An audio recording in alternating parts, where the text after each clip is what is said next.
Hi, in our previous video, we learned how to remember the 5 principles of COVID 5, and the story that we took the help of was Holi कैसे मनाएं गोवा जाकर, right? सो आपने लिखा भी होगा, अगर नहीं लिखा है तो प्लीज लिख डालें, Holi in Goa. This was the story we had learned to remember all the 5 points of कोविड. नाउ अब एक एक करके इसके अंदर की जो पूरे प्रिंसिपल्स को ध्यान से पढ़ते हैं कि क्या क्या है. Starting with the first one. The first one says meeting stakeholder needs. And एक फ्रेज है जो बहुत ही इंपॉर्टेंट है, वो क्या है? Value creation. ये एक वर्ड है जो आपको बुक में ही मिलेगा, मेरे किताब में भी आपको मिलेगा. Value creation. In simple words what does value creation means? इसका मतलब है आपके पास जितने अवेलेबल रिसोर्सेज हैं उसके दायरे के अंदर, एक रिस्क बाउंड्री के अंदर आप वैल्यू को मैक्सिमाइज कीजिए, benefits of the entire activities of the business को मैक्सिमाइज कीजिए. तो ये है स्टेक होल्डर नीड्स, इन्हें मीट करना है. मीटिंग स्टेक होल्डर नीड्स, ये एग्जाम आप जरूर लिखेगा. Value creation, maintaining the balance between realization of benefits and the optimization of risk and use of resources, proper use of resources. तो इसके अंदर जो 3 वर्ड्स बनते हैं, बेनिफिट्स, ये सारे की वर्ड्स आपके किताब में जो मैंने प्रोवाइड किए हैं उसमें अंडरलाइन है, बट अगर आप चाहते हैं तो साथ साथ लिख भी सकते हैं. The other salient points of the principle number 1 is कि ये कोविड 5 जो है इसे आप अपने ऑर्गेनाइजेशन, अपने एनवायरमेंट के हिसाब से कस्टमाइज भी कर सकते हैं. कस्टमाइज भी कर सकते हैं. जरूरी नहीं है कि आपको एकदम बड़ी से बड़ी कंपनी की जो प्रोसेस है वैसे के वैसे ही रूप में फॉलो करने पड़े, या आपने कस्टमाइज भी करना है. और जो दूसरी बात है वो ये है कि it helps translate enterprise goals into manageable specific IT related goals and map. So हम एक वर्ड सिर्फ अपने किताब में अंडरलाइन कर सकते हैं, ट्रांसलेट. जो बड़े गोल्स हैं उन्हें मैनेजेबल साइजेस में ट्रांसलेट करना. सो ये थे value creation, meeting stakeholder needs.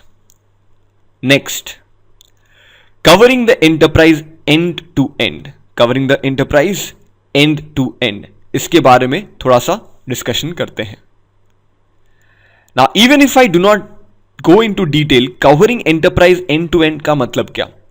कि आप हर पहलू से इस ऑर्गेनाइजेशन को कोविड 5 के दायरे में डाल रहे हो.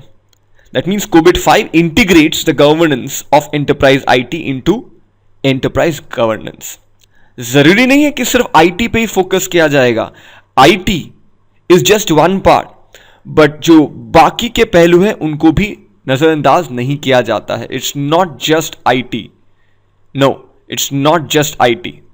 इसीलिए कहा गया है it is covering the enterprise end to end, everything and everyone, internal and external, that is relevant. कोविड 5 की नजर में सारी इंफॉर्मेशन और रिलेटेड टेक्नोलॉजी असेट्स हैं. So covering enterprise end to end not just IT. ना इसको अगर आपको डिटेल में पढ़ना है तो आप किताब की तरफ ध्यान दीजिएगा. But what I am talking about the main salient points which will help you remember, right, some of the main points of each of these 5 principles. So हमने जो डिस्कशन अभी किया है, मीटिंग स्टेक होल्डर नीड्स, इसका main stake holder need क्या है? Value creation. Resources के दायरे में रिस्क को नजरअंदाज किए बिना बेनिफिट्स को ध्यान में रखते हुए वैल्यू क्रिएशन कस्टमाइज कर सकते हैं and translate big goals into manageable pieces. Covering enterprise end to end, not just IT. The next portion is talking about applying a single integrated framework.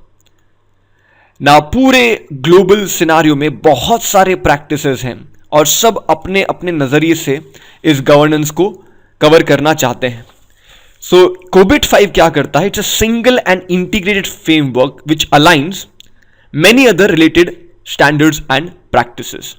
तो एक वर्ड तो आपको प्रिंसिपल से ही मिल गया है, इंटीग्रेट्स, और दूसरा वर्ड ये बनता है इट अलाइंस. ये नहीं है कि जस्ट इंटीग्रेशन के नाम के लिए आपने सबको मिक्स कर दिया है, नहीं, सबको एक ही प्लेटफॉर्म पे लाकर और ऐसा मिश्रण करो कि it's beneficial for the entire organisation. So single and integrated framework which aligns many other IT related standards.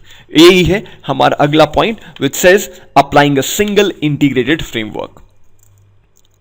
चौथा point, enabling a holistic approach, enabling a holistic approach. Now just मैंने आपको लिख कर दे दिया कि ऐसा करना है, ऐसा करना है, ऐसा करना है, डजंट मीन कि काम हो जाएगा। मैं आपको कुछ ऐसे ट्रिक्स भी दूंगा जिससे काम आसान हो, right.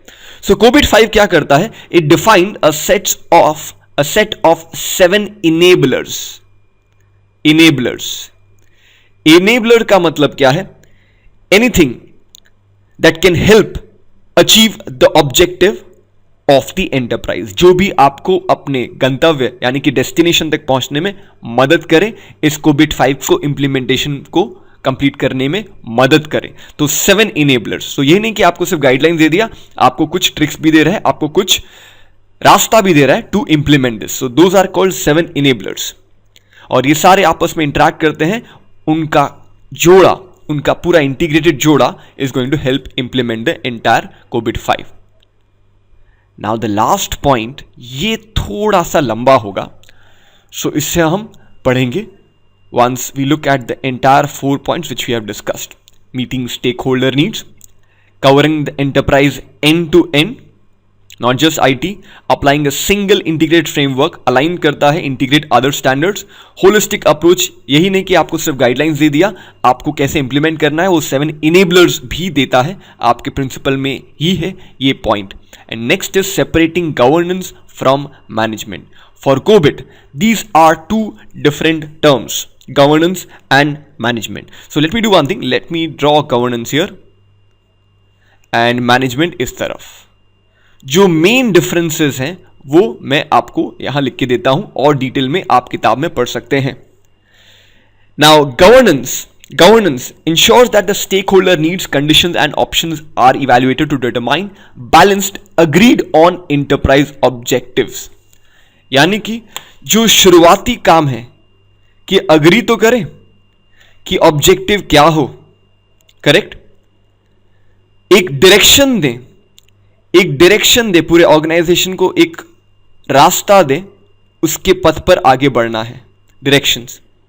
And of course the latter part is आपने मॉनिटर भी करना है कि सही दिशा में जा रहा है कि नहीं। So basically governance talks about these things, agreed upon objective, the directions and monitoring. दूसरी तरफ मैनेजमेंट से मेरा मतलब क्या हुआ, it refers to planning, building, running and monitoring activities, जो छोटे छोटे एक्टिविटीज, जो actual execution based activities which will help achieve those objectives already set, यही हम अभी डिस्कस करने वाले। So management plans, builds, runs and monitors activities in alignment with the direction set, now दूसरी तरफ किसके ऊपर इन दोनों चीजों की रिस्पॉन्सिबिलिटी है? Generally governance is the responsibility of board of directors and ये किसके लीडरशिप में काम होता है? ये काम होता है लीडरशिप जो चेयरपर्सन है उसके लीडरशिप में। दूसरी तरफ जो एक्टिविटीज है, जो एक्चुअल एग्जीक्यूशन एक्टिविटीज है, ये किसका काम है? एग्जीक्यूटिव मैनेजमेंट का। अब देखिए एग्जीक्यूटिव जो नाम है ये किसके अंदर आता है? सीएफओ के अंडर? नहीं, ये तो चीफ फाइनेंशियल ऑफिसर हो गया। नाम आता है सीईओ के अंडर, चीफ एग्जीक्यूटिव ऑफिसर। तो यस, कहानी भी वही बनती है कि this will be the responsibility of execution management and will be led by CEO. So governance generally objective, directions, monitoring. Management में क्या है? Planning, building up, running and monitoring those activities in alignment with the direction set. And एक तरफ है board of directors and chairperson, दूसरी तरफ है executive management and CEO. So 5 marks के लिए अगर ये सवाल आता है, सबसे पहले आपको याद रखना है कि प्रिंसिपल्स के नाम अच्छे से आप लिखें। दूसरी बात, मेन जो मुद्दा है, मेन जो पॉइंट्स है उससे आप जरूर याद रखें, बिकॉज बाकी जो पॉइंट्स है वो है सेकेंडरी, वो आप अपने इंग्लिश सेंटेंस बना के फिर भी लिख सकते हो। तो these were the 5 principles of कोविड-5।